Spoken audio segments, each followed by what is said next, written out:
Hi guys, welcome back to our guide YouTube channel. ඉතින් ඔයාලා thumbnail එකෙන්ම දකින්න ඇති අද මොකද්ද මම මේ කරන්න යන වීඩියෝ එක කියලා. මගේ pregnancy journey එකේ 37 වෙනි සතිය තමයි මේ ගත වෙන්නේ. 37ත් ඉවර වෙගෙන තමයි එන්නේ. දැන් 38ට කිට්ටු වෙන්න හොඳයි. ඉතින් මම අද ඔයාලට හිතුවා මගේ hospital bag එක ගැන පොඩි වීඩියෝ එකක් ඔයාලට කරන්න මොනවද මම රෙඩි කරගත්තේ කියලා. මම යන්නේ ඉන්න හොස්පිටල් එක තමයි වත්තල හේමාස් හොස්පිටල් එක. ඉතින් මමයි හස්බන්ඩ්ගේ කලින්ම හොස්පිටල් එකට ගිහිල්ලා මොනවද අවශ්‍ය රික්වයර්මන්ට්ස් කියලා ඒගොල්ලන්ගේ තියෙනවා වෙනම maternity ward requirements at admission කියලා. මෙන්න මේ වගේ ඔයාලට පේනවද දන්නේ පොඩි ලිස්ට් එකක්. අන්නේ ලිස්ට් එක අපේ බබාව ගන්න අපිට අවශ්‍ය වෙන පොඩි ලිස්ට් එක තමයි මේ තියෙන්නේ. ඉතින් අපි ඒක රෙඩි කරගත්තා. මම සාමාන්‍යයෙන් 35 වෙනි සතිය විතර වෙද්දි වගේ ඔක්කොම බෑග් එක රෙඩි කරගෙන ඉවරයි. දැන් මේ මගේ යන්නේ 37ත් ඉවර වෙගෙන 38 වෙනි සතියට තමයි මම මේ ඇවිත් ඉන්නේ. ඉතින් මම ඔයාලට පෙන්නන්නම් මම මොනවාද hospital bag එකට ready කරගත්තේ කියලා. මුලින්ම මම මෙතනින් පෙන්නන්නම්කෝ. ඒගොල්ලෝ ඉල්ලලා තියෙනවා baby cologne එකක්. මම ready කරගත්තා කොහොම baby එකේ baby cologne එක. පස්සේ ඉතින් brands බලලා හොඳ එකක් ගන්න හිතාගෙන දැනට මම කොහොම baby එකේ baby cologne එක තමයි ready කරගත්තේ. ඊට පස්සේ ඒගොල්ලෝ ඉල්ලලා තිබුණා baby soap එකක්. baby soap එක වෙනුවට මම ready කරගත්තේ මෙන්න මේ Johnson's baby එකේ milk rice bath එක. මේක 2-in-1 එකක්.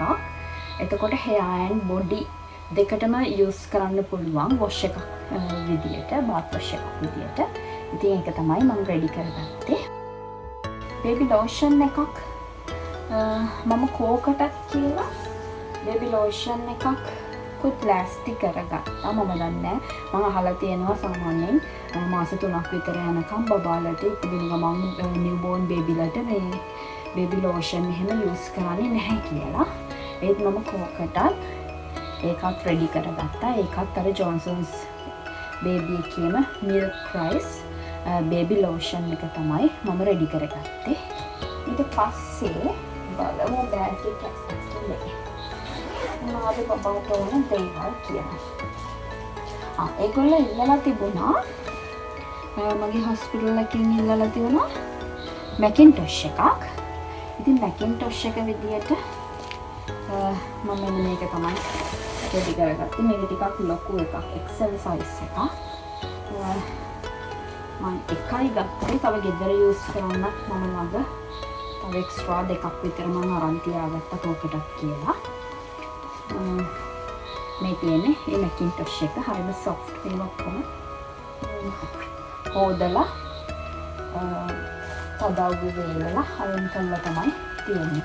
ඊට පස්සේ මෙන්න මේ විදියට මම මගේ හැම බබාට අවශ්‍ය කරන හැම baby item ඒගොල්ලෝ ඉල්ලලා තියෙන හැම බඩුවක්ම වගේ මෙන්න මේ වගේ ziploc bag වල දාලා හොඳට හොදලා අවුල වේලලා අයින් කරපු රෙඩි තමයි මේ තියෙන්නේ. ඉතින් මේක ඔක්කොම මම ziploc bag වල දාලා මේ විදියට වල පේනවත් දන්නේ ලේබල් කරලා තමයි තියෙන්නේ. හොස්පිටල් එකෙන් ඉල්ලලා තියෙනවා extra hat mittens socks set කීපයක්. ඉතින් මම set මෙතන 1 2 3 4 ප්ලාස්ටික් අරගෙන තියෙනවා. ඊට පස්සේ මේ තියෙන ස්ලිප් සූට්, වෝම් සූට් කියන්නේ මෙතන ස්ලිප් සූට් 3ක් මම ප්ලාස්ටික් අරගෙන තියෙනවා. මේ තියෙන්නේ එක. මගේ හොස්පිටල් එකකින් නැපීස් ඉල්ලලා තිබුණා බබාට බේබි නැපීස් 36ක්. මම 40ක්ම ප්ලාස්ටික් කරගත්තා. sizes දෙකකින් ප්ලාස්ටික් කරගත්තා. මේ තියෙන්නේ 18යි 18 size එකකින් නැපීස් මම 18 ඉඳන් නැපිස් ගොඩක් ගත්තේ නෑ. නැපිස් මට මතක විදිහට මම 6යි ගත්තේ. මොකද මම දැක්ක ගොඩක් අය කියලා තියෙනවා මේ 18 වැඩි බබාට අඳන්න බෑ සතියක්වත් යනකම් අඳන්න බෑ කියලා. ඒක නිසා මම ඒකෙන් 6යි ලෑස්ති කරගත්තේ. ඊට පස්සේ මේ තියෙන්නේ මම ආසම අවුට්ෆිට් එක අපේ බබාගේ ටේක් හෝම් අවුට්ෆිට් එක. මේකේ ෆුල් සෙට් එක තියෙනවා බබාගේ ෂර්ට් එකයි කලිසමයි හැට් එක තියෙනවා සොක්ස් මිටන්ස් ඔක්කොම තියෙනවා. ඒ ඔක්කොම දාලා මේ ටේක් හෝම් අවුට්ෆිට් එක මම ලෑස්ති කරගත්තා. තව තියෙනවා මේ තියෙන්නේ බේබි ෂර්ට්ස්. බේබි ෂර්ට්ස් මගේ හොස්පිටල් එකෙන් 20ක් ඉල්ලලා තිබුණා. මට මතක විදිහට මම 20ම ලෑස්ති කරා. මම කලර්ස් දෙකකින් තමයි ගත්තේ. බ්ලූ එකයි වයිට් එකනොයි. මේ තියෙන්නේ එක්ස්ට්‍රා සූට් එකක් ඉල්ලලා තිබුණා. අර උල් සූට් එක ඒ විදිහට මම ලෑස්ති කරගත්තා මෙන්න මේක. මේකෙත් තියෙනවා ඔක්කොම බබාගේ ෂර්ට් එක ඊට පස්සේ කලිසම් සොක්ස් හැට් මිටන් ඔක්කොම සෙට් එකම තියෙනවා. මේක තමයි එක්ස්ට්‍රා සූට් එක විදියට මම රෙඩි කරේ. බාත් ටවල් ඉල්ලලා තිබුණා. බාත් ටවල් එකයි ඉල්ලලා තිබුණේ හොස්පිටල් එකෙන්.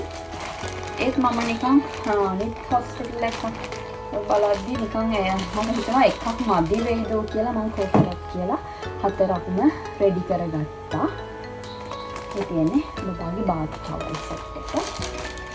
ඊට පස්සේ ආයෙම නැපිස් මම කියන්නේ නැපිස් 36ක් ඉල්ලලා තිබුණා. මෙන්න මේ විදිහට තමයි මම නැපිස් සෙට් එක ලෑස්ති කරගත්තේ. මේක පැක් එකක් ඇතුලේ නැපිස් තියෙනවා 10ක්. ඒ වගේ සෙට් කීපයක් මම ලෑස්ති කරගත්තා. මේ තියෙන්නේ 22 සයිස් එකෙන්.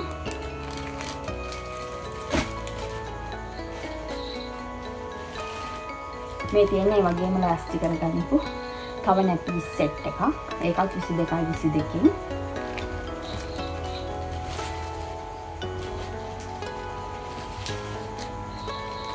මේකත් ඒ වගේම 22 නැපිස් සෙට් එකක්. මේක නම් ඩබල් ලේයර් නැපිස් සෙට් එකක්. අර මම කලින් පෙන්නපු සිංගල් ලේයර් මම දෙකෙන්ම ගත්තා. මේක සෙට් එකක්. ඊට පස්සේ තව මම ලෑස්ති කරගත්තා ස්වැඩල්ස් ඉල්ලලා තිබුණා හොස්පිටල් එකේ. ඒව නම් 10ක් විතර ඉල්ලලා තිබුණා. මෙතන තියෙන්නේ 4යි. ඉතුරු සෙට් එක මගේ බෑග් එකේ තියෙනවා. මොකද බබාගේ බෑග් එකේ දාන්න ඉඩමදි. ඒක නිසා මේ තියෙන්නේ බබාට ලෑස්ති කරගන්න ස්වැඩල් සෙට් එක. ආයෙම එච්චරයි. මේකේ තියෙනවා බබාට බේබි පින් ඉල්ලලා තිබුණා. ඒකට මේ මම මේක ලෑස්ති කරගත්තා. බේබි කොම්බ් එකක් ඉල්ලලා තිබුණා. ඒකත් මේකෙන් ඇතුළෙම මම එක එක්ස්ට්‍රා තින්ග්ස් කියලා ලේබල් එකක් ගහලා දාගත්තා. මොකද මම නෙවෙයිනේ මේවා අදින්නේ කරන්නේ හස්බන්ඩ් හරි එක්ක අපේ අම්මා හරි තමයි. ඉතින් ඒගොල්ලන්ට හරියට ක්ලියර් බලා ගන්නත් පුළුවන් ගන්න පහසු වෙන්න මම මෙහෙම ලේබල් කරලා තිබ්බා. ඒක මටත් පහසුයි. මටත් බය නැහැ. ඔයාලටත් මේ තියෙන වෙට් වයිප්ස් පැකට් එකක්. මේක නම් මට gift එකක් හම්බ වෙච්ච එකක්. මේක හොස්පිටල් එකකින් ඉඳලා තිබුණේ නෑ. හැබැයි මම හිතුවා කොහොමදත් ඕන වෙයිද කියලා මම ඒකක් දාගත්තා. මේක නම් ජෙන්ඩර් රිවීල් එකේදී බබාට හම්බ වෙන එකක්. ඊට පස්සේ මම ගත්තා මෙන්න මේ kids joy cotton balls packet එකක්. ඒකත් හොස්පිටල් එකකින් ඉල්ලලා තිබුණේ නෑ. මම කූකටත් ඕන වුණොත් කියලා තමයි මේ පැකට් එකක් රෙඩි කරගත්තේ. ඔව් බබාගේ බෑග් එකේ තියෙන ඒ ටික තමයි. ඊට අමතරව ඔයාලට මට කියන්න ඕන මෙන්න මේ බෑග් එක ගැන. මේ බෑග් එක ගැන කියනවා මේක මම ගත්තේ රොක්කබායිලාගෙන්. මේක ඩයපර් බෑග් එකක්. මට හිතුණා අර නිකන් කාටුන් වගේ තියෙන බෑග්ස් ගන්නවට වඩා බබාට මේ වගේ බෑග් එකක් ගන්න එක හොඳයි කියලා. මොකද ඒ බෑග් එක අරගෙන යන්නේ ඇත්තටම බබා නෙවෙයිනේ අපිනේ. එක්ක මම එක්ක හස්බන්ඩ්. වැඩිපුරම මේ බෑග් එක ගෙන යන බොහෝ විට හස්බන්ඩ් වෙයි. මොකද ඉතින් මට උස්සගෙන යන්න බැහැනේ. මේකේ තියෙන විශේෂත්වය තමයි බබාගේ කිරි බෝතල් වල දාන්න පුළුවන් වෙන්න. ඒ අවශ්‍ය විදියට ඒක හදලා තියෙනවා. ඕන තරම් ඉඩක් තියෙනවා නේ. සාහන බඩු දාන්න පුළුවන් පොකට්ස් ගොඩක් තියෙනවා. හොඳට ඉඩක් තියෙනවා. මේ පැත්තේ වුණත් ඔයාලට ඕන තරම් දේවල් දාන්න පුළුවන්. අනිත් එක තමයි පිටිපස්සෙන් වුණත් බෑග් එක මේ ඇරලා අපිට බෑග් එකට ඇක්සස් තියෙනවා. මේ බෑග් එක සෑහෙන වටිනවා. මේකේ ප්‍රයිස් එක උනේ 5900ද 6900ද මට හරියට ප්‍රයිස් එක මතක නැහැ. ඔව් ඒ දෙක 5900ක් හරි 6900ක් හරි තමයි මේ බෑග් එක උනේ. ඉතින් ඒක සෑහෙන වටිනවා. බබා ටිකක් ලොකු වෙනකම් වුණත් මට මේක යූස් කරන්න පුළුවන්. මේක සෑහෙන ප්‍රයෝජනවත්. ඊළඟට මෙතන මම හොස්පිටල් ගෙනියන්න ලෑස්ති කරගන්න බෑග් එක. මේකේ තියෙන මගේ බඩුවට අමතරව බබාගේ බඩුත් මම දාලා තියෙනවා. මම පෙන්නන්නම් ඔයාලට මගේ තියටර් බෑග් එක. හේමාස්කේ ලිස්ට් එකේ එහෙම තියටර් බෑග් එකක් කියලා ඉල්ලලා තිබුණේ නැහැ. හැබැයි මම අනිත් වීඩියෝස් එහෙමත් බලලා අනිත් හොස්පිටල් වල ඒවත් එක්ක කම්පෙයාර් කරලා බලලා මම තියටර් බෑග් එකක් විදිහට ලෑස්ති කරගත්තා. මෙන්න මේ ට්‍රාන්ස්පරන්ට් බෑග් එක. ඒකේ මම මගේ නම ගහලා ක්ලියර් පේන විදිහට තියටර් එකට මට අවශ්‍ය කරන බඩුයි බබාට අවශ්‍ය කරන බඩුයි වෙන වෙන් කරලා හදාගත්තා.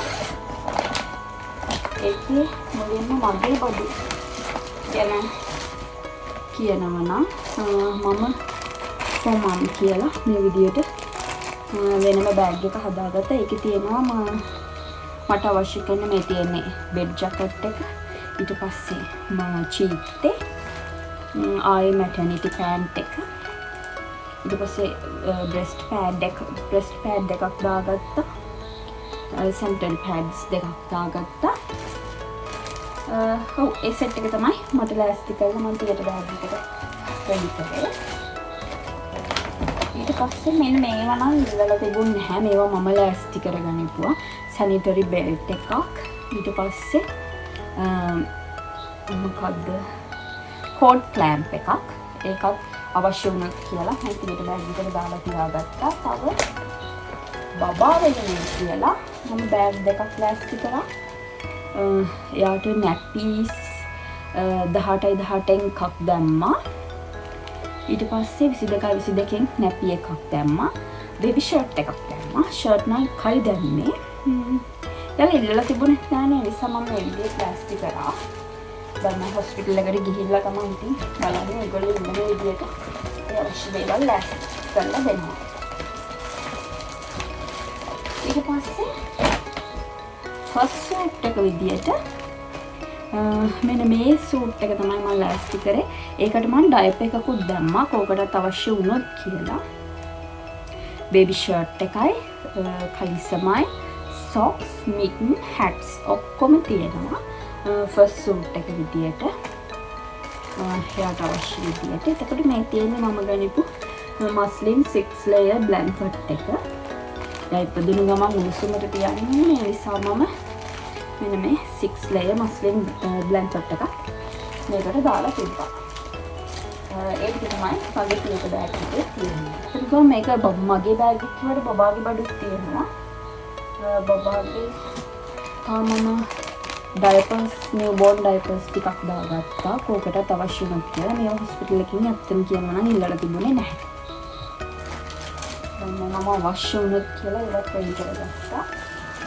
ඊට පස්සේ මේ තියෙන මම කිව්ව රිසීවිංగ్ බ්ලැන්කට්ස් 10ක් ඉල්ලලා තිබුණා කියලා ඒගොල්ලෝ ප්ලැනල් හරි බ්ලැන්කට්ස් හරි 10ක් රෙඩි කරගන්න තියෙනවා. ඉතින් මේක මෙතනක් තියෙනවා බ්ලැන්කට්ස් 4ක්.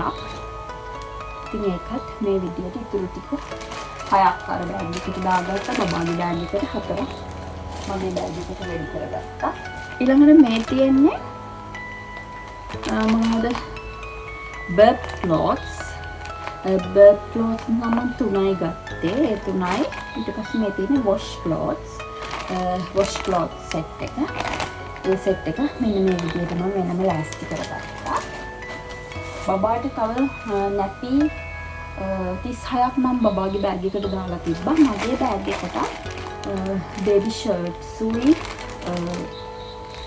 නැපීස් කීපයකුයි එක්ස්ට්‍රා මෙහෙම හදලා දාගත්තා අවශ්‍ය වුණොත් කියලා. මොකද අපේ බබා ඉන්නේ ටිකක් වැහි කාලෙක. එතකොට එයාට සමහර වෙලාවට නැපීස් එහෙම ගොඩාක් අවශ්‍ය වෙන්න පුළුවන්. ඒ නිසා මම ටිකක් ඉල්ලපු ගානට වඩා වැඩියෙන් ලෑස්ති කරගත්තා. ඔව් ඒක තමයි තියෙන්නේ බබාගේ බඩු ඊළඟට තියෙන ගන්නේ මගේ බඩු ටික. හොස්පිටල් එකෙන් මට ඉල්ලලා තිබුණා බෙඩ් ජැකට්ස් 3කුයි චීත්ත 3කුයි. එහෙම නැත්නම් මට ෆ්‍රන්ට් ඕපන් ඩ්‍රෙසස් උනත් ඕකේ කියලා තිබුණා. එතකොට මම මෙතන තව චීත්ත 2කුයි බෙඩ් ජැකට් 2කුයි ලෑස්ති කරලා තියෙනවා. තව මගේ තියටර් බෑග් එකේ සෙට් එකක් තියෙනවා. ඊට අමතරව මේ තියෙන්නේ බබාව එක්කගෙන මම ගෙදර යද්දී බබාවත් අරගෙන ගෙදරට යද්දී අඳින්න කියලා මම සුදු පාට white front open dress එකක් අලුතෙන් ලෑස්ති කරගත්තා. මේ තියෙන්නේ ඒක. ඒක තමයි මම බබාවත් අරගෙන ගෙදරට එද්දී අඳින්න හිතාගෙන ඉන්නේ. මේක. ඊළඟට හොස්පිටල් එකකින් ඉල්ලලා තියෙනවා feeding bras. feeding bras මම 3ක් රෙඩි කරගත්තා. මේ තියෙන්නේ ඒක. towel එකක් ඉල්ලලා තියෙනවා. ඒකට මම ලොකු මට පහසු මට කම්ෆර්ටබල් විදියට අමින්න ටිකක් ලොකු towel එකක් රෙඩි කරගත්තා. මේ ඔක්කොම හොඳට සෝදලා අයන් කරලා මම රෙඩි කරගෙන තියෙන්නේ. ඊට පස්සේ maternity pants ඉල්ලලා තිබුණා. maternity pants මම 5ක් රෙඩි කරගත්තා. මොකද මට හිතනවා මට අනිත් පැන්ටිස් වලට වඩා මේ මැටර්නිටි පැන්ට් එක කොහොමද කම්ෆර්ටබල් කියලා. මේ අර බඩ උඩට උස්සලා සපෝට් කරලා සපෝට් එකට තියෙන පැන්ටිස්. ඉතින් මට හිතෙනවා මේක මට ගොඩක් ප්‍රයෝජනවත් වෙයි කියලා. ඊට පස්සේ මම කියන්නේ හොස්පිටල් එකේ කියලා තිබුණානේ චීත්ත බෙඩ් ජැකට්ම මම දන්නේ මම ඇඳගෙන ඉදීද කියලා. මට ඒක පහසු වෙයිද කියලා. ඒක නිසා මම චීත්ත බෙඩ් ජැකට් 3යි ලෑස්ති කරගත්තේ. සෙට් 3යි. මම ෆ්‍රන්ට් ඕපන් තව ඩ්‍රෙස් එකක් ලෑස්ති කරගත්තා. ඊට අමතරව ෂර්ට් එකකුයි පොඩි ෂෝට් එකකුයි ලෑස්ති කරගත්තා. හදිසියෙ මට චීත්ත බෙඩ් ජැකට් අඳින එක ටිකක් අන්කම්ෆර්ටබල් වගේ වුණා. මම මේවට මාරු වෙන්න ඉඩ තියෙනවා.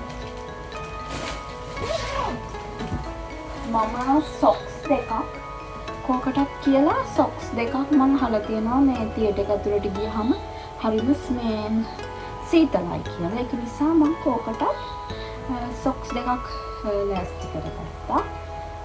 ඒක සීතල එහෙම නැවනහම හරි අපහසුයි. ඊට පස්සේ මෙන්න මේ ලූප් පැඩ්ස් පැකට් එකක් මම ලෑස්ති කරගත්තා. ලූප් පැඩ්ස් පැකට් එකක්. ඊට පස්සේ මාවල් එකේ බ්‍රෙස්ට් පැඩ් බොක්ස් එකක් ලෑස්ති කරගත්තා. මේක ඇතුලේ 24 pieces තියෙනවා. ඒ බොක්ස් එක ලෑස්ති කරගත්තා. ඊට පස්සේ මට අවශ්‍ය වුණත් කියලා මම ටිෂු බොක්ස් එකක් ගත්තා. මොකද මම දන්නේ මට කෝකටක් කියලා මේව ඉල්ලලා තිබුණේ නැහැ අතට. මේවත් මම හිතලා මම ලෑස්ති කරගත්තා. ඊට අමතරව මට ලූප් පැඩ්ස් අඳින එක කම්ෆර්ටබල් ලූප් පැඩ්ස් අඳින එක කම්ෆර්ටබල් කියලා මම එච්චර මට ඒක සෙට් නැහැ. ඇත්තම කිව්වොත් මම ඒක දන්නේ නැහැ ඒක අඳින්න වෙයි බොහෝ විට. ඒ නිසා මම නෝමල් අඳින පැඩ්ස් පැකට් එකක් ලෑස්ති කරගත්තා. ඊට අමතරව හොස්පිටල් එකෙන් ඉල්ලලා තියෙනවා මෙන්න පිලෝස් ඉල්ලලා තිබුණා. බේබි පිලෝස්. බේබි පිලෝස් වල ඒගොල්ලෝ මොනවද කියලා නැහැ. අර බේබි පිලෝස් වල තියෙනවනේ බොක්ස් පිලෝ තියෙනවා, රෝලර් පිලෝස් තියෙනවා. මම බොක්ස් පිලෝ එකකුත් ගත්තා. හැබැයි මම අහලා තියෙනවා ඉපදුණු ගමන් එහෙම බබාලා බොක්ස් පිලෝ වල තියන්නේ නැහැ කියලා. මම ගොඩක් වීඩියෝස් වල ඉතින් බලලා මම දැනගත්තා. මම රෝලර් පිලෝස් දෙකක් තමයි බබාට ලාස්ති කරගත්තේ. මෙන්න මේ රෝලර් පිලෝස් දෙක. ඒක ලාස්ති කරගත්තා. ඊට පස්සේ මේක නම් ඉල්ලලා නැහැ අතරම හොස්පිටල් එකෙන්. මම මේක ලාස්ති කරගත්තා. මේකත් මම ගත්තේ රොක්කබාවිලාගෙන් ස්ලීපින් බෑග් එකක්. බබා ඉස්සෙල්ලාම ගෙදෙට්ට ගිහිද්දි මේක මෙන්න මෙහෙම වහලා බබාව මේක ඇතුළේ තියාගෙන චූටි පැටියාව මෙහෙම අරගෙන එන්න තමයි තියෙන්නේ. අනේ ඒකයි ඊට පස්සේ අනිවාර්යෙන්ම most important දේ තමයි මෙන්න මේක. ඔයාලගේ මෙඩිකල් රිපෝට්ස් ටික අරගෙන යන්න අමතක කරන්න එපා. මෙන්න මේ වගේ ක්ලියර් බෑග් එකක දාලා වෙනම තියාගන්න. ඔයාලගේ මෙඩිකල් රිපෝට්ස් ටික ડોක්ටර් ස්කෑන් බලපු රිපෝට්ස් ඒවා ඔක්කොම මේ ෆයිල් එකේ තමයි මගේ තියෙන්නේ. ඊට අමතරව මම මේකට දාගත්තා බබාගේ බර්ත් සර්ටිෆිකේට් එක හදන්න ඕන කරන මගේ හස්බන්ඩ්ගේ දෙන්නගෙම original birth certificate, ID cards සහ මැරේජ් සර්ටිෆිකේට්ස් ඒවයි කොපීස් දෙක ගානේ ඔක්කොම මේ ෆයිල් එකට මේ ක්ලියර් බෑග් එකට දාලා තියෙන්නේ ඔරිජිනල් උත් එක්කම. ඒක මම හස්බන්ඩ්ටත් කියලා තියෙන්නේ අවශ්‍ය නම් මේකෙන් ගන්න කියලා. ඔව් ඒ ටික තමයි මගේ හොස්පිටල් ලිස්ට් එකේ තියෙන්නේ. ඉල්ලලා තියෙන්නේ ඔක්කොම මම ලාස්ති කරලා ඉවරයි. දැන් මට තියෙන්නේ මේ ටිකත් අරගෙන ගිහිල්ලා අපේ පැටියව අරගෙන එන්න. එහෙනම් guys මම හිතනවා මේ වීඩියෝ එක ඔයාලා කාට හරි වැදගත් වෙයි. අලුත් අම්මා කෙනෙක්ට විශේෂයෙන් මොකද ගොඩක් අපි දැනුවත් නැහැනේ මොනවද අපිට ඇත්තටම අපේ පැටියව ගේන්න ආදී අවශ්‍ය කරන බඩු මොනවද එහෙම කියලා. මම පස්සේ ආයේ වීඩියෝ එකකුත් දාන්නම් මට මෙතනින් අවශ්‍ය වුන් නැති දේවල් ගැන. එහෙනම් අදට වීඩියෝ එක ඉවරයි. ගිහින් එන්නම්. බයි.